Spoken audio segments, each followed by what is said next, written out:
This episode of The Charity Show is brought to you by The Good Studio, creating great content for good causes.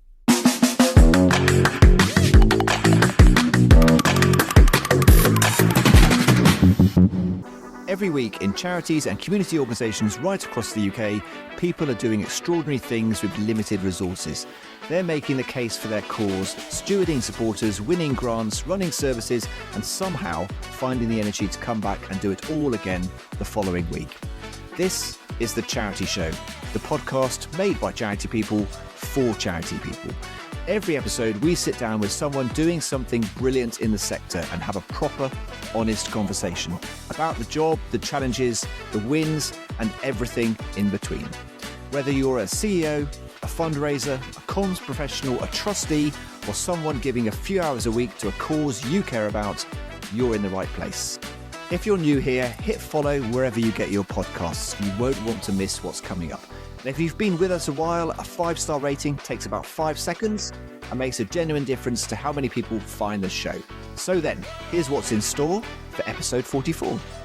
Thinking about this sector in general, what I didn't quite realize is how much medical research in the UK is actually funded by charities. I mean, it's absolutely amazing.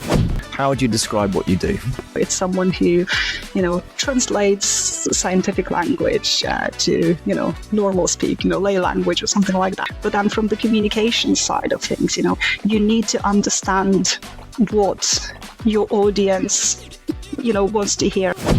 The Great Gift Aid Hunt is back for 2026, and if your organisation hasn't looked into this, you really should. Charities received about 1.7 billion in gift aid in the last tax year, but an estimated 564 million goes unclaimed each year.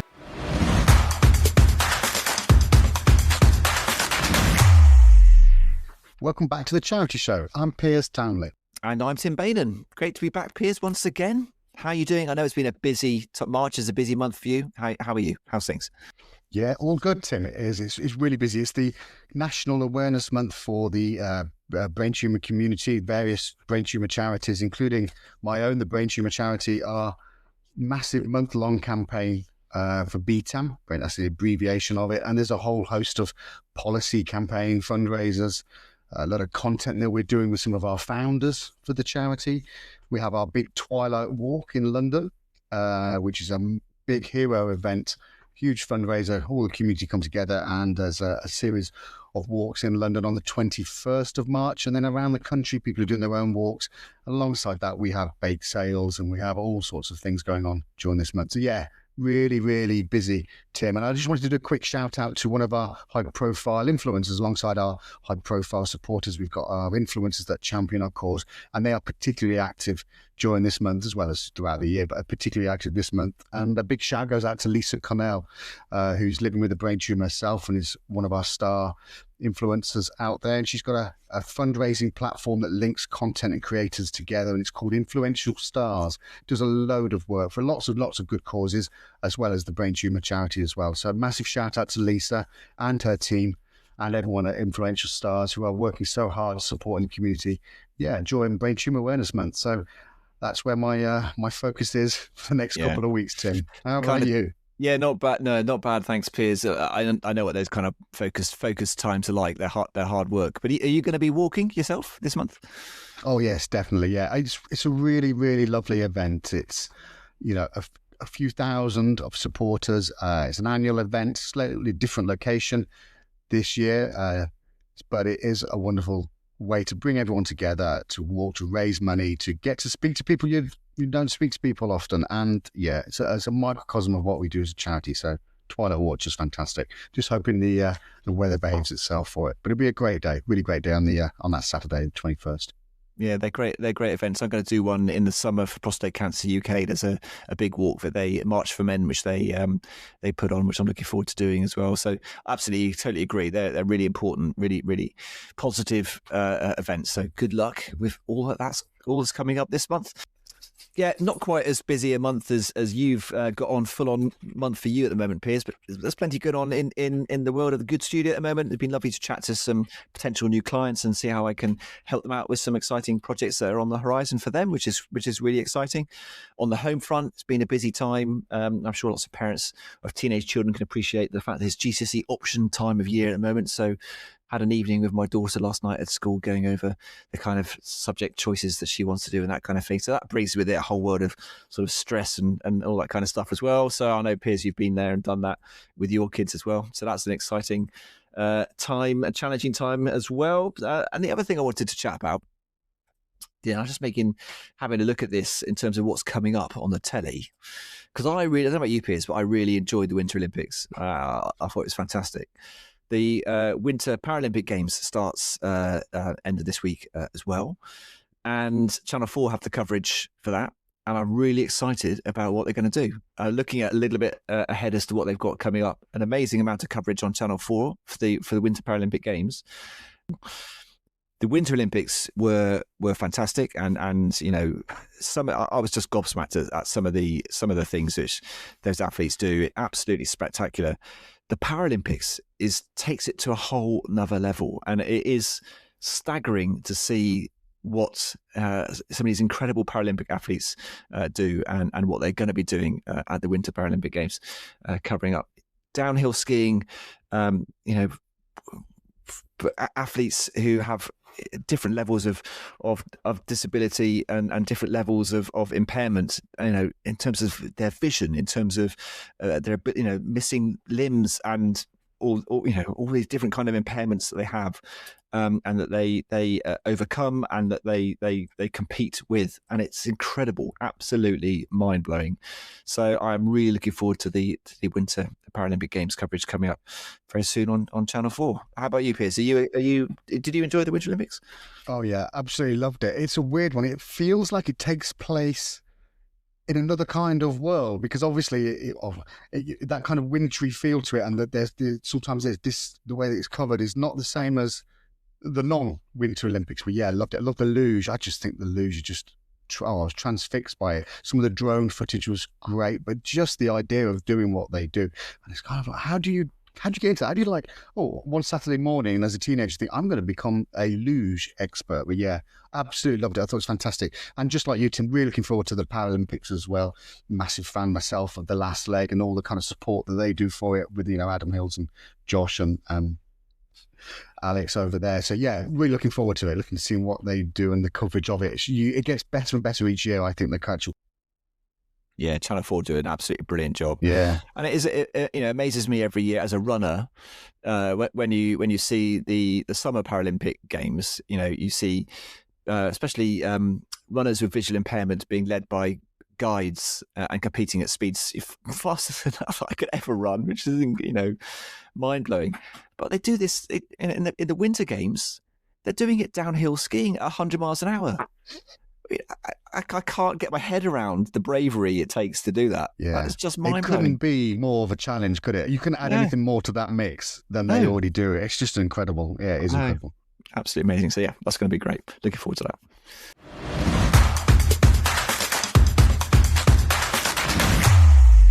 Now, our guest today holds a role that most people in the charity sector will have heard of in theory, but probably couldn't explain in practice. We're talking about research communications.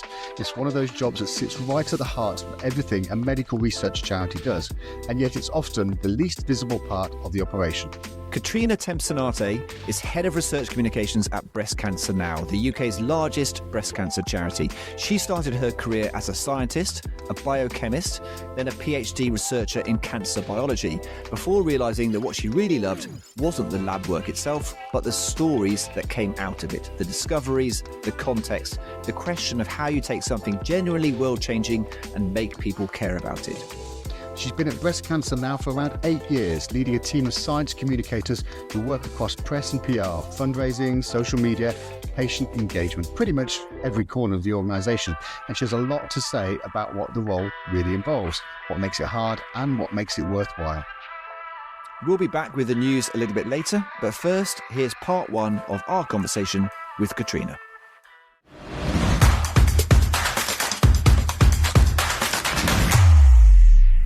Hi, Kotryna. Welcome to the Charity Show. Thank you so much for your time and getting an insight into science comms and your work over at Breast Cancer Now. Could you just tell us a little bit about your backstory, Kotryna? How you got into science comms in the first place? What attracted you to BCN? I don't know if I can call it BCN, Breast Cancer Now, especially coming from a very highly acclaimed medical background as well. So how did you get into the sector?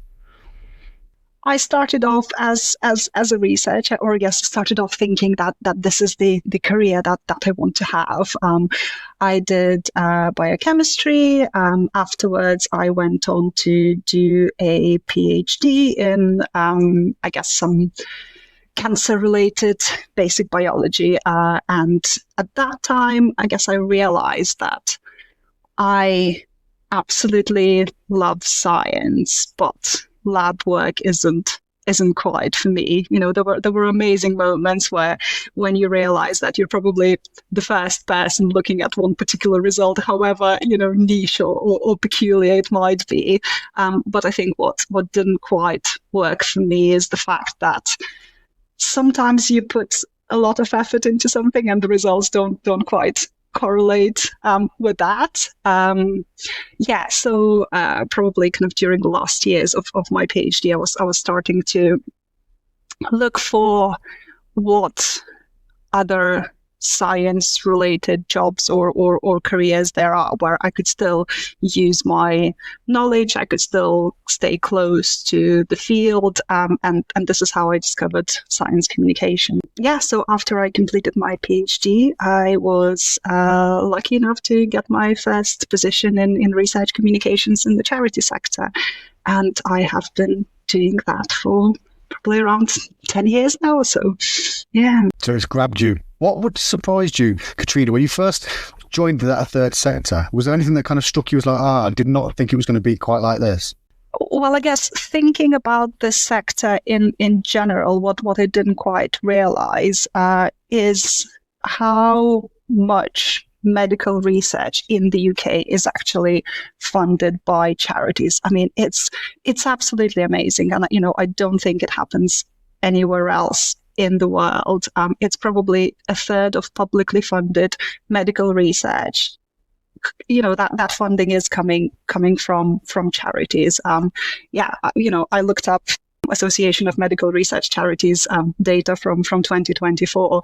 1.6 billion, you know, comes from charities to UK medical research sector, and you know that compares to something like 1.3 billion that comes from the National Institute of Health Research, and probably another 0.9 billion from the Medical Research Council. So you know that's government funding sources, but you know, over the third of it comes from charities, and it means that people just galvanize around causes that are, you know, important for them. You know, whether that's corporate partners, whether that's, you know, philanthropists, and whether that's people who, you know, decide to take up a charity run, or, you know, do a bake sale, or, you know, donate a couple of pounds each month to causes that are important for them. They are powering so much of medical research happening in the UK. That's amazing. It's absolutely mind blowing. That's probably going to be a cause for celebration and also surprise for a lot of people, maybe just looking in at the sector, isn't it? Oh, absolutely. It's absolutely amazing. I guess on a personal level, coming from the lab into a charity, the most difficult thing was to get used to sitting at your laptop for a significant part of the day. You know, you don't get a chance to stand up, walk around, do some experiments, sit down for 10 minutes and stand up and go do something around that. But this is something that you didn't bring your lab coat with you then to the charity. You didn't bring your lab coat with you to the charity sector, no. No, I didn't. It's really interesting just listening to what you're saying, Kotryna, about the fact that, and also, you know, Piers, what you're saying, I totally get that. In terms of most people don't realise or won't realise how much medical research is funded by charities and led by charities. But having said that, we all read the news, we all see the news, and pretty much every day there's a news report or of that quotes research that has inevitably come from charity work. So we might not necessarily think about it, but we do still see it every day because it's shown to us in the news. Given that really important aspect of the fact that it does make the news, and its role therefore is to inform people about the work of the charity as well as the research itself, how would you summarize to someone, if you were to meet someone for at a dinner party and they said, what do you do, what would you say in terms of the role of research comms? How would you describe what you do? Well, as you say, the role of science communicators or research communicators is extremely important for that. I think how it's usually described, or I guess even a description that I have used in the past, it's someone who translates scientific language to normal speak, lay language or something like that. But to be fair, I think that doesn't quite do justice for the role itself. It's a lot more as just simply translating. Someone needs to really understand the research and be able to grasp it really quickly. But not only that, they need to understand the context of it, not only the findings. So I guess that's the science bit. But then from the communication side of things, you need to understand what your audience wants to hear, how they consume that information, what motivates them, and be able to combine these two. So it's not about educating people on the research, or just simply talking about that research in simpler words. It's in no way about simplifying research. It's about understanding what's interesting for your audience, and then talking about that piece of science in a way that that they will be able to understand, that they will find interesting, that will motivate them to start supporting the charity or continue supporting them. So it's a lot more than just translating. I totally. I think Piers and I could both appreciate that. Working in the comms space for charities, obviously putting audiences at the heart of all that you do is absolutely essential. So I'm really keen. We'll come on to some of that stuff in a minute in terms of some of that, how you go about translating some of that complex information into copy and communications that your audiences can understand. But first of all, just out of interest, can you talk us through what an average day looks like for you? What does an average day at Breast Cancer Now look like? Oh, yeah, I don't know. I will sound Is there an average day? No, there isn't an average day. I guess at Breast Cancer Now, I am very lucky to have a brilliant team of 4 science communicators. So actually, they are the ones, doing the, I guess, work on the ground, interacting with researchers, writing, the news stories, supporting our fundraising teams. So I guess my role probably focuses more on what we are doing in terms of science communications to, build that, I guess, trust and loyalty for our supporters, how research shows up at, brand level, how we as a team are aligned to what the organization is doing. So it's kind of, a lot of that, probably more strategic thinking and work, and how we can do things better than we're currently doing, how we build relationships with different teams across the organizations, because we work with so many different teams. We work with press and PR, we work with many fundraising teams, we work with the website team, with the social media team, patient engagement team, a lot of different streams of work that kind of come to us. Can I ask you on that front, in terms of working with all those different teams, how do you go about aligning calendars? Because obviously, coming from a charity background myself, I know sometimes from a comms perspective and a fundraising perspective and a marketing perspective, there can be clashes sometimes in the terms of the fact that you want to do something at a certain time, another department might want to do something at another certain time. You can't have 2 major things going on at the same time. How do you align things so that say you're working with the fundraising team and they want to put a major push out over the summer or over the winter, but you've got a piece of research that's coming up that doesn't quite fit that window. How do you manage that so that it'll work? Yeah, I'm afraid I don't have a golden answer to this. Probably, I was about to make the notes so I could go back to my teams. I guess this is what we are trying to get better at breast cancer now is, aligning our communications better so that we can, shout louder with one voice through all of our channels. Have we cracked it to the level that we want to do it? Probably not, but it is negotiation, coordination, trying to align things, trying to influence other teams. Of course, all of that happens. Yeah, I think it's a common thing across a lot of charities, I think. So yeah, I'd say it's a real challenge, absolutely. To be fair, if anyone has an answer to that, please contact me on LinkedIn. I'm, happy to chat, happy to learn from that. I'm happy to steal ideas and do things better. So just going back to sort of the relationships that you have, Kotryna, I say Tim and I both have charity backgrounds as well, and stewarding fundraising relationships over a period of time or high-profile support over a period of time. I think you've been at breast cancer now for like 8 years or so. So your relationships are obviously very, very strong with some of your particular researchers.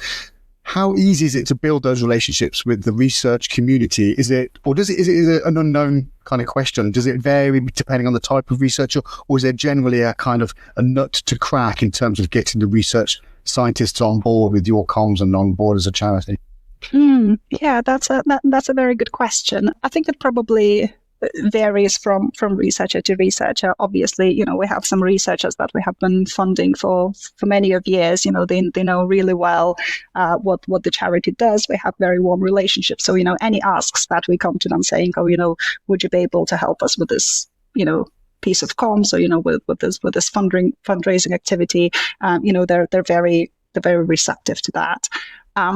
I think what probably helps in the charity sector is that, we do fund their work. So I feel, some of them kind of, feel compelled to say, yes, we will help you with that, because they are getting, tens of thousands or, hundreds of thousands of money from the charity. So, while I guess we never had to use it as a direct leverage. And, we can't.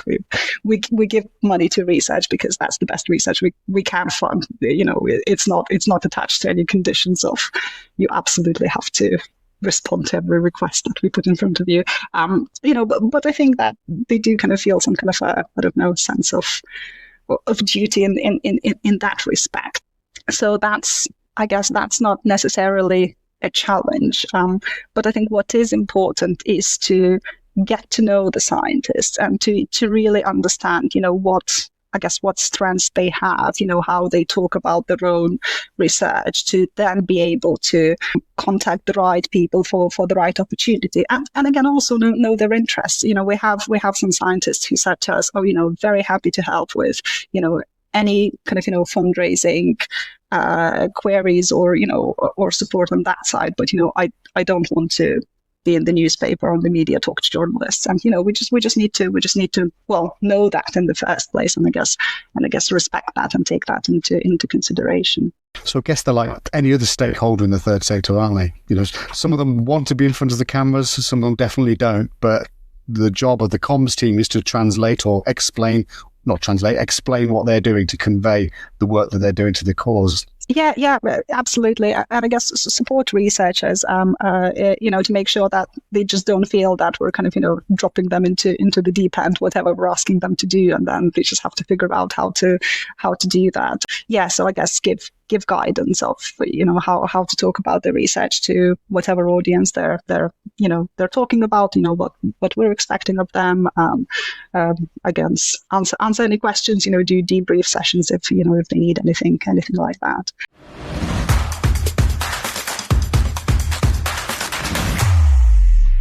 Now it's time for a little bit of third sector news. And my story this week is something I don't think happens very often.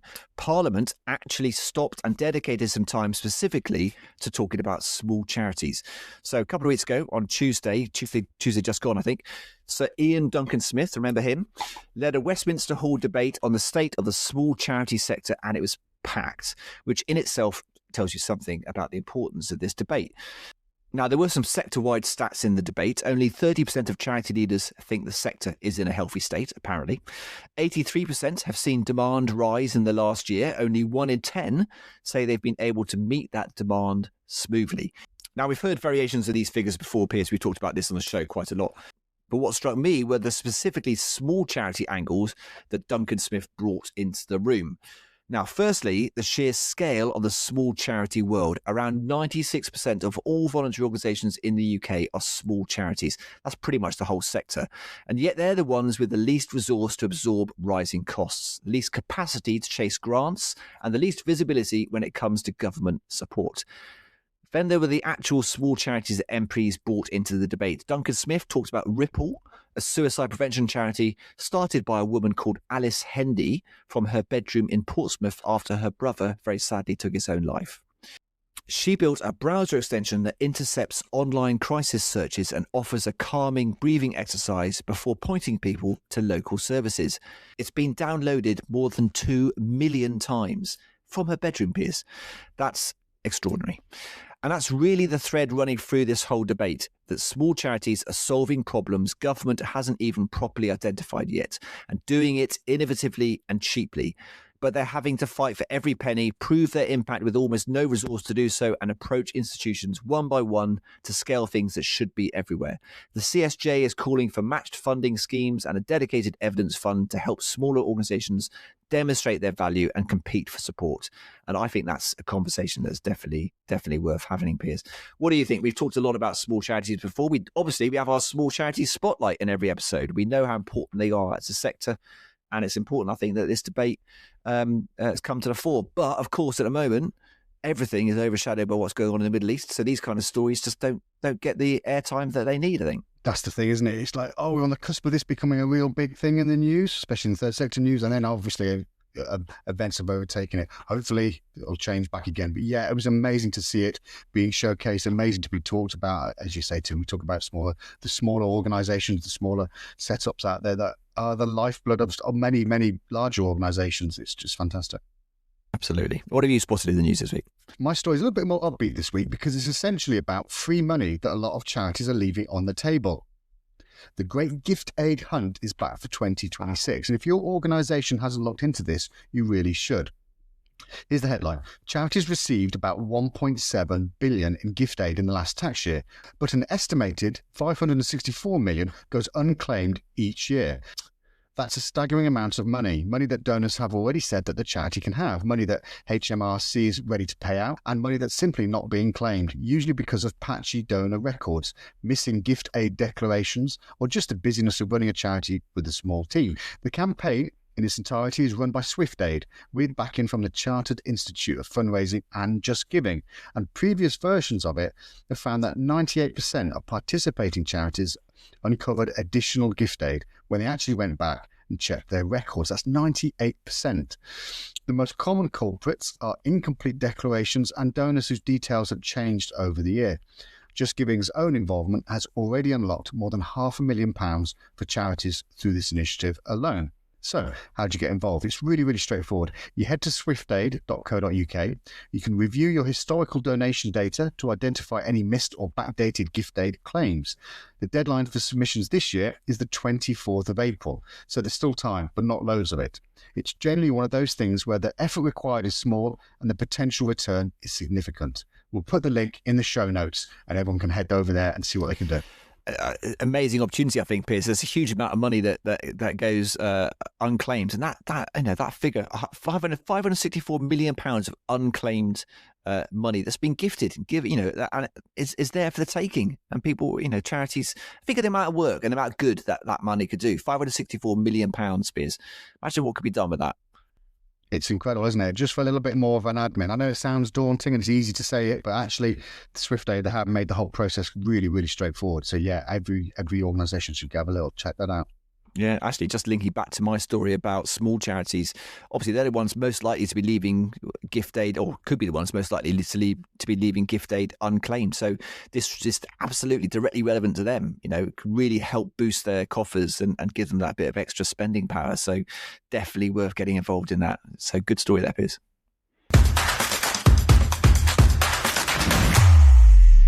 Welcome back. We've been hearing from Kotryna Temcinaite, Head of Research Communications at Breast Cancer Now. And in part one, we covered how she got into the sector, what her role actually involves day to day, and why science communication is so much more than just translation. In this second half, we go deeper into the challenges of managing researchers who may not always want the press attention you're hoping for, into the thorny question of misinformation and how a charity built on scientific evidence tries to hold the line when misleading health claims are pretty much everywhere. And into something that Kotryna clearly feels strongly about, the difficulty of proving the value of comms work when so much of it happens behind the scenes. There's also a brilliant moment where she talks about how Breast Cancer Now and prostate cancer research join forces to fund research into metastatic cancer. And it's a really powerful example of what the sector can achieve when organisations work together rather than in competition. Let's go straight back to the conversation. Kotryna, can I ask you specifically about the comms side of things?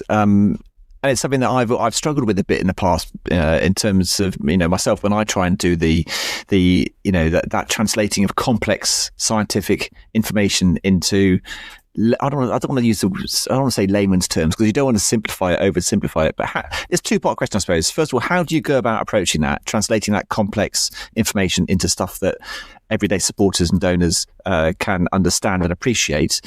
Then how do you also keep researchers and medical experts and scientists on side so that they don't think you're dumbing down or oversimplifying their work? Well, I think everything that you said is really key to the role of science communicator. I guess in this profession, you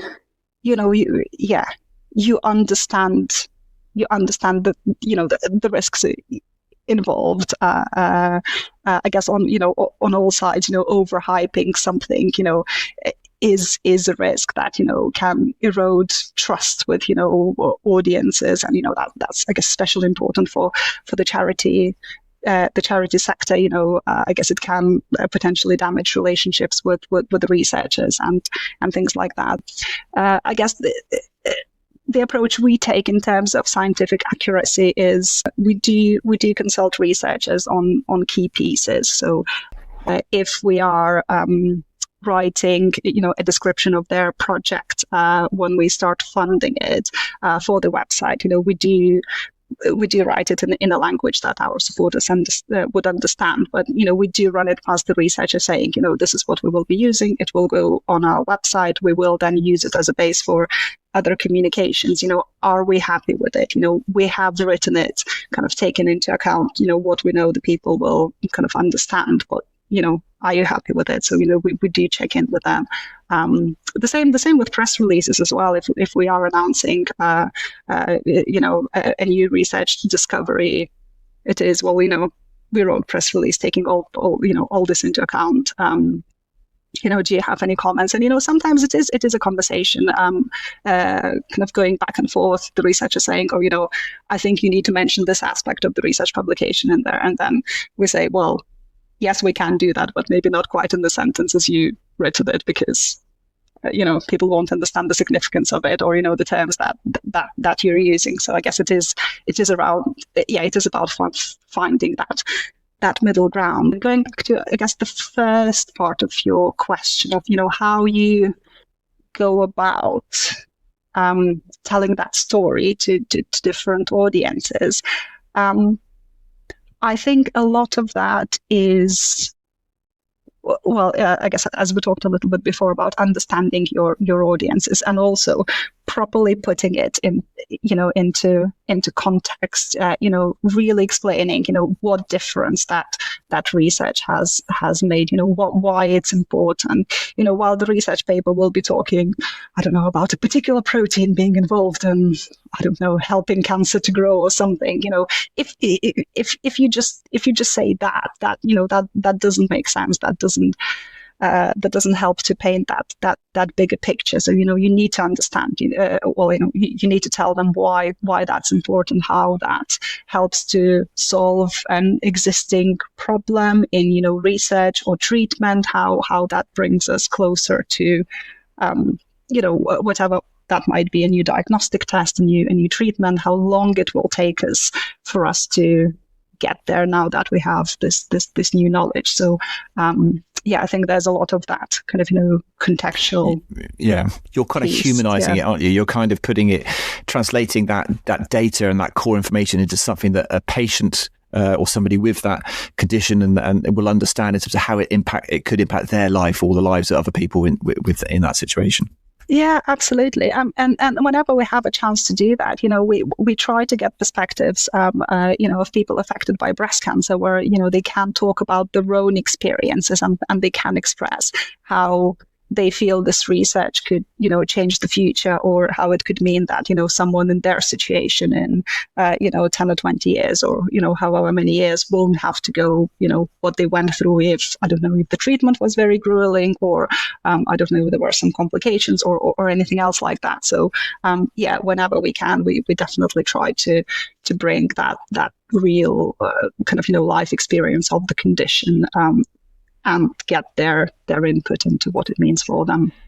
Can I also just ask on the news front, and you mentioned press releases there, and it just made me think about some of the challenges on that front that I've sort of come across in the past. Have you found that you might have on the one side a research team who's very excited about what the work they've done, and they're very keen to get a press release out there because they really think it's fantastic, but from the PR side of things and from a comm side of things, that if it hasn't got necessarily a hook that the press might necessarily run with, then it might not get the traction that the research team hope it or think it deserves.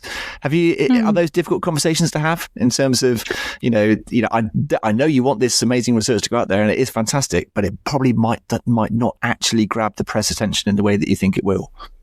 I mean, to be fair, I don't think I had to deal with a situation like that, or at least not recently. Okay. Obviously, whenever we hear about any new, papers coming out from our researchers, we review them as a team together with our press and PR team, and for the ones that we think are newsworthy, we do go on to promote them. We also then have a think, maybe if there is something that won't grab the attention of journalists, maybe it's still interesting to our supporters or our audiences. And, and if that's the case, we still want to write that up and, put it as a news story on our website, knowing that, there are people that are interested in this. It might just not have the kind of, cut through to get onto,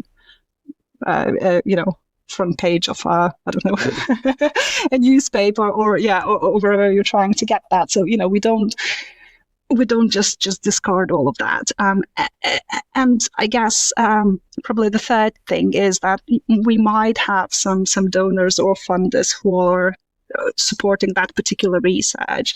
So, even if it doesn't have, I guess, a broader appeal, they might be interested in hearing about that. So, we might then consider just writing an update and sharing, saying, oh, you funded this research, this is what it has led to. So, I guess research, news appearing in the newspaper isn't the only, I guess, outlet for all of this. There are options and there are other things that we can do with that. But I guess, like so many people in comms, it's almost a tightrope, isn't it, of managing people's expectations, and then of also politely saying, no, you can't have BBC Breakfast, but you might be able to get some stakeholder research, or you might get supportive information that may lead to, I don't know, a clinical trial. It's that lonely position almost of having to bat various demands of you as a research comms role. There is an aspect of that, absolutely. As any comms role, there's nothing. I don't know. There's nothing. Would you say that's kind of the hardest thing about your role? Was that the most misunderstood part of your role, Kotryna, or is it something else that's kind of difficult to articulate to people who don't really understand the role? Yeah, I don't know. That's a very good question. I'd say that's not the most difficult part of the role. I think the most difficult part of the role is probably managing expectations from different internal teams, because we work with so many. They have their own goals, they have their own timelines, and when all those requests come to our team, we just end up thinking, what's more important, supporting this press release, or writing this fundraising update, or working on this I don't know, cash appeal, or writing up this opportunity for our supporters to take part in research. How do you weigh it up if it comes from different parts of the organization? So I think that's the most difficult part. In terms of what's the least understood part, I guess it probably depends on your relationships within the organization. But maybe the most understood part is that we do both operate in the research world and in the comms world, and the role, I guess, has the, I don't know, unique ability to bridge the two. So it can be a challenge, I guess, in certain setups, to be seen as, comms professionals by other comms colleagues rather than research brains, and maybe the other way around as well, as research professionals, or I guess people who have enough understanding of the research environment by the colleagues who work in research funding, I guess, department. Building up those relationships and trust with both sides is extremely important to make the role successful. So maybe that's the bit that is least understood. It is a good answer. And it's also coming back to something you said just then about trust, and trust is obviously, especially with the research and the healthcare organisation, healthcare third sector. I mean, over the last few years, we've all become our own experts. People are doing their own research, and the amount of misinformation out there, has that become a greater challenge for you and your team over the last few years, did you say? Handling that amount of misinformation or potential for misinformation. Yeah, I guess it is a challenge that we are aware of, absolutely. I think that's a challenge that we don't really, we're not set up, and we don't have capacity to proactively address, if that makes sense. So, we just can't go out there proactively looking for, what has been said wrong, or what myths are flying around there about, whether that's breast cancer research or breast cancer in general. So I guess the way that we are trying to deal with is, if something comes, directly, to us, if a supporter asks, I have heard, I don't know, this and that, what's your take on that? We can always then come back with a question that, with an answer that is, grounded in research and evidence. And I guess the other thing is then that, whatever we produce, we just need to make sure that it is evidence-based, that it is accurate, that it is correct. And yeah, I think this is the best that we can do without. I guess it's being mindful of that. That is a lot. There's a lot of that out there. Whichever charity you're working for, dealing in the health sector, it's not going to go away, is it? So it's something that you are, maybe as a charity, you prepared for, but just keep an eye on as part of your general comms.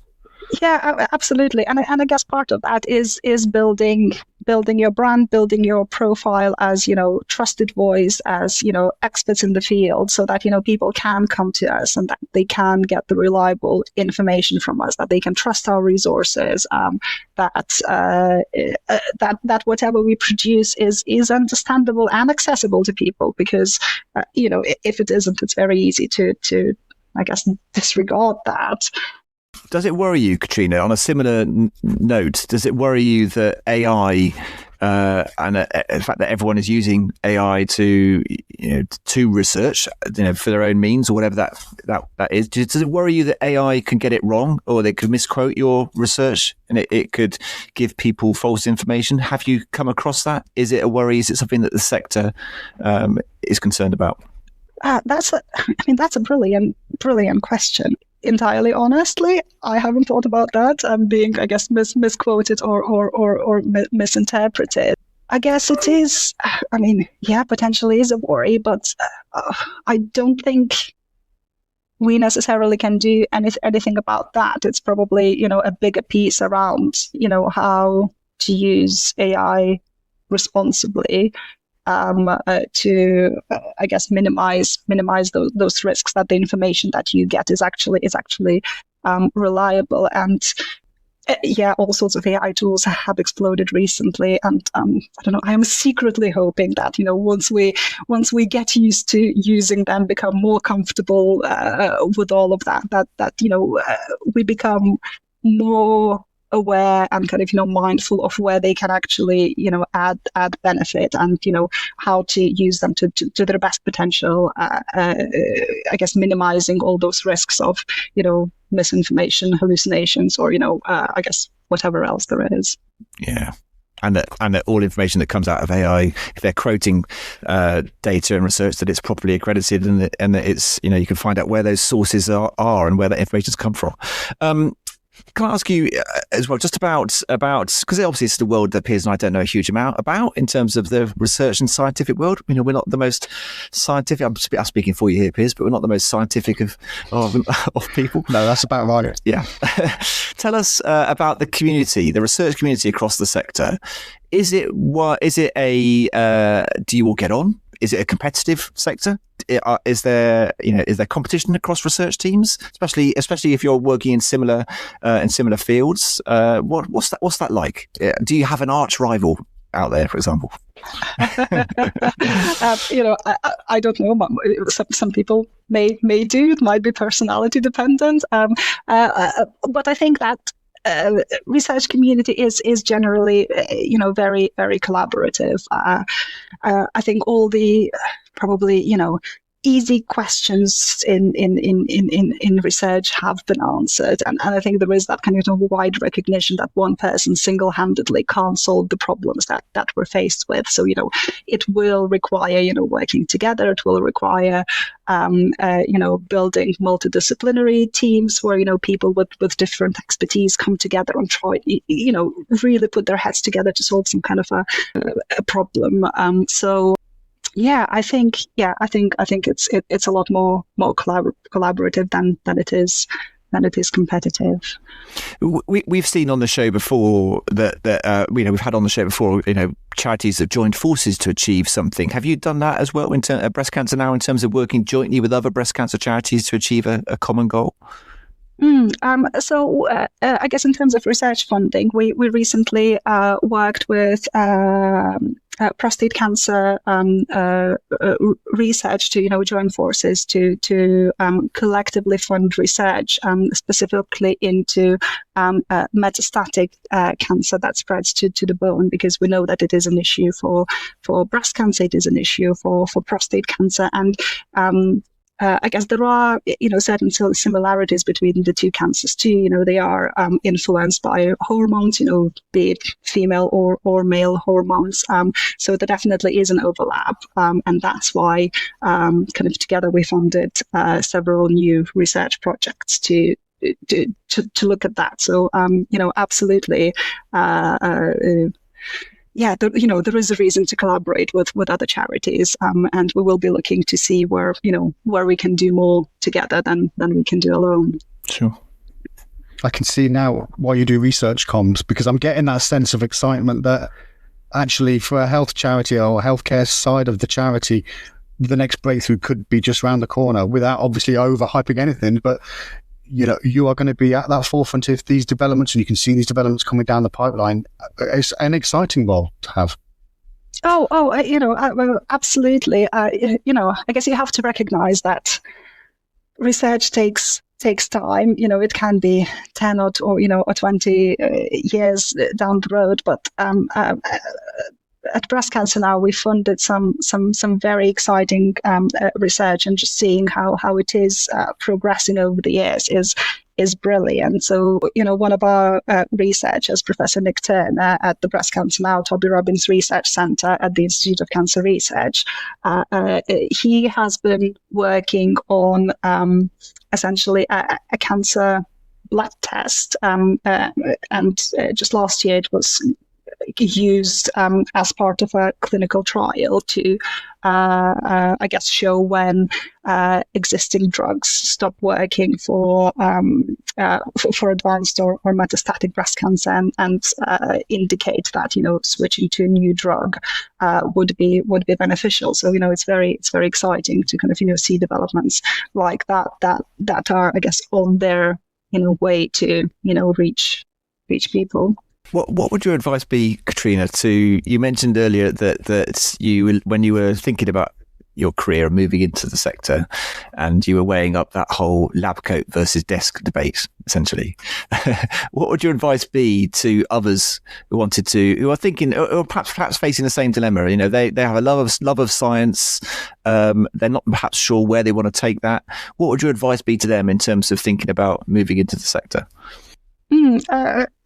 Talk to people in the sector, you know, get a sense of what they do, you know, what the challenges are, what the rewards are, and, you know, try to understand whether this is something for you. And I don't know. I guess there are a lot of other roles that are related to science communication, you know, whether that's in public engagement, whether that's in outreach, I don't know, but potentially teaching, you know, maybe something in policy, or, you know, that there's kind of all sorts of things that you can do, and where that research background can be beneficial. So just talking to people, or, you know, exploring the opportunities, and, you know, understanding what each role is about is the best thing that you can do, I think.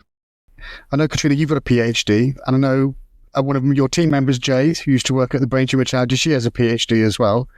So you wouldn't say a PhD is not necessary to go into research comms? No. It helps. Obviously, it helps. Yeah, you know, I guess that exposure to research environment probably, you know, helps to understand the field better, but, you know, it's in no way necessary. I think over the years we've seen an increase in master programs specifically focusing on science communications. You know, other people in my team have masters in you know, their particular subjects, but yeah, you know, it's not about the qualifications. You know, it's more about the ability to understand the science, and the ability to understand what comms is about, understand audiences, and kind of, you know, combine these two, see how we can tell that scientific story, and, you know, be able to judge, is this interesting to people, or, you know, is this only interesting to scientists? And Kotryna, when you look back on your career in research comms to date, is there a moment that jumps out to you that you're most proud of? And conversely, is there one that you found the most challenging? I think I am most proud of my team. You know, I have a brilliant team. They're great science communicators. I don't know if anyone's listening. Please don't poach people from my team. I'll be very, very disappointed if that happens. But yeah, I think, you know, I think this is the thing that I'm most proud about is assembling a team that does brilliant work, that support each other, that can take pragmatic approach when workload becomes high, or priorities may not be entirely clear, and I guess whatever you see on Breast Cancer Now's channels in terms of research communications, that's all thanks to them. So a big shout out to Jazzy, Isaac, Jade, and Amy. They're absolutely brilliant, and that's the bit that I'm most proud of. In terms of challenges, I think one thing that I find challenging, and I'm sure that applies to maybe other comms roles in charity sector and beyond, is how do you evidence and prove your worth, the quality of your work. Yeah, as I mentioned, as a team, we are working with so many different teams across the organization, but a lot of the work that we do is a little bit behind the scenes. So if we raise a certain amount that goes towards our research, how much of that is our achievement, and how much of that is because we have brilliant fundraising teams who know the audience, who build the relationships, and if we get a great coverage for some of the research from our scientists, how much is that because we did a brilliant job explaining the research, or how much is that due to our press and PR colleagues who, I don't know, maybe have great relationships with journalists, knew exactly what outlet to go to get that story flying. So, I don't know if anyone has answers to that. I suppose the diplomatic answer to that is that you're all one team, aren't you? Really. So whatever the result, you're all working to the same mission, aren't you? So I suppose it would be lovely to be able to sort of say proportion this to that and so on, but that's such a difficult thing to do. So I think the easiest way to think about it is that you're all focused on the same mission, aren't you? At the end of the day. Yeah. No, we are, and I guess I absolutely agree that whatever we do contributes to how much people know about breast cancer now, how much they understand that we do research, and what we're trying to achieve, how much they trust us, and how much they're willing to support our causes. So yeah, that's absolutely true. Fantastic. And a lovely shout out to the rest of your team as well. It's something that we get a lot on the show. It's the teams, and it's everyone working together, really, rather than like the individual roles. Kotryna, thank you so much for your time on the show today, and we'll put all the show notes and stuff and the links into the show notes. But thank you so much for your time, Kotryna. Brilliant. Thank you for having me.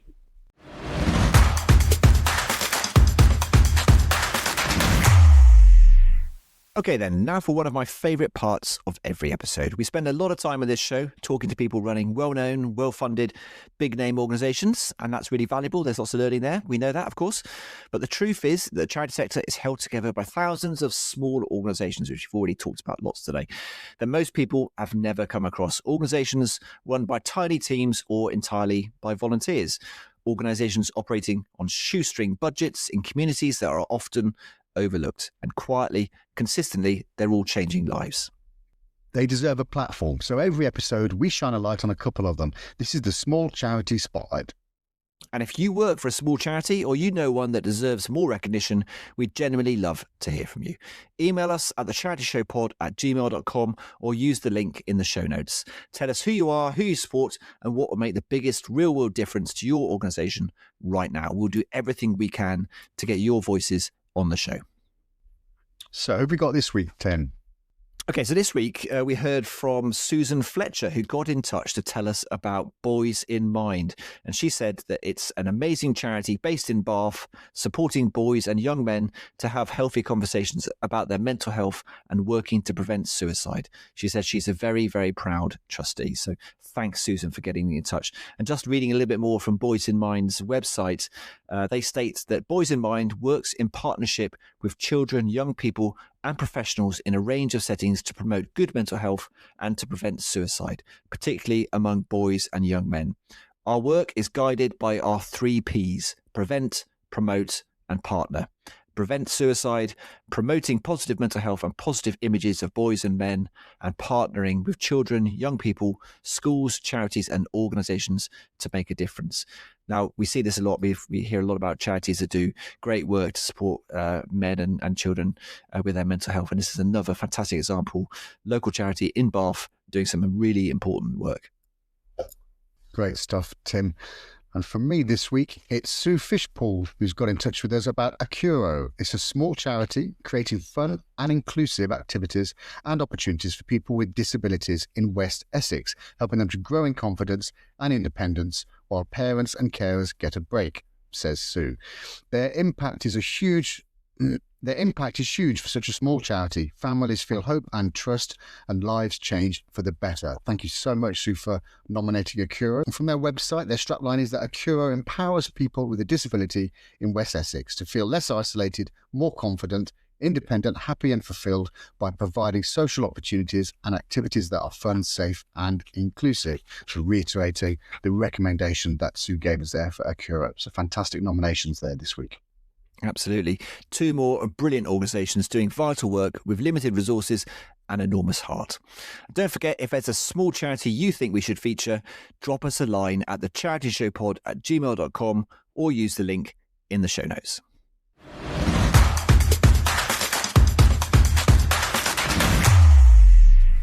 And that's a wrap for episode 44. A huge thank you to Kotryna for being so generous with her time and so honest about what the job of research comms really involves. Mystery to a lot of us, so fantastic to hear from her. Science, storytelling, stakeholder management, misinformation, the challenge of proving your own value. We covered a lot of ground, and I think there's something in that conversation for almost anyone working in the sector. Yeah, just a fantastic episode, this one, Tim. I really love this one. And all the links from today's episode are going to be in the show notes, including everything from our news stories and links to Breast Cancer Now's work. And if today's show has sparked something for you, whether that's thinking about your own comms strategy, your relationship with researchers, or just the way your organisation tells its story, we'd love to hear from you. Get in touch at thecharityshowpod@gmail.com. If you'd like to come onto the show yourself, whether you're leading an organisation, doing some brilliant work in a specific discipline, or running a small charity like those we talked about today that deserves a wider audience, do reach out. We're always looking for brilliant people doing brilliant things. And please, if you enjoyed the show, leave us a 5-star rating wherever you listen. It takes about 5 seconds, costs nothing, and it genuinely helps more people across the sector to find us. More listeners means more stories, more voices, and more of the conversations that matter. We'll be back in a fortnight. Give us a follow so you don't miss us. Thanks so much for listening, and we'll see you next time on The Charity Show.